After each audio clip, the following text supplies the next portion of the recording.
In July 2023, Sandro Tonali made headlines for a record-breaking £70 million transfer to Newcastle United, making him the most expensive Italian player ever.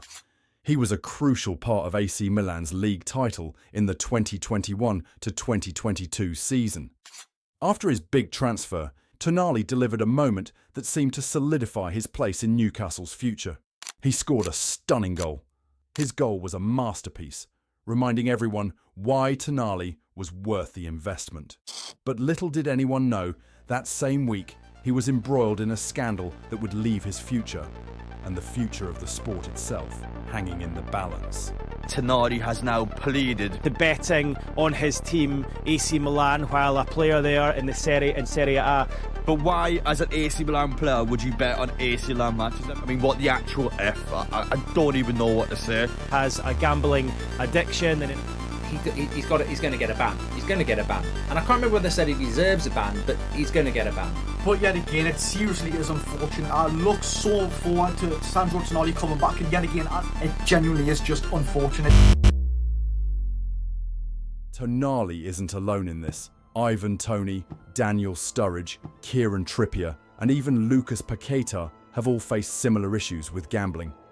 Toney was banned for 8 months, Sturridge for 4 months, and Trippier for 10 weeks. Paquetá is now under investigation. The message is clear. Gambling addiction in football is a serious problem. But here's where it gets really messy. Football clubs aren't just turning a blind eye. They're actively promoting gambling. From betting companies on team shirts to billboards in every stadium, gambling has a massive presence in football. Newcastle United, the club Tonali transferred to, is no stranger to these partnerships. Their jerseys proudly display logos from betting sponsors. It's ironic, isn't it? These same clubs that condemn their players for gambling addictions are the ones benefiting from the very industry that fuels it. Gambling isn't just a problem for players, it's deeply affecting fans too. I don't understand this, what? Gambling? None of them knew that Lewis was a gambler. He'd taken his own life because he saw no way out from his addiction. And if we ought to have helped him, these guys to have helped him. Sorry. But he didn't ask for help.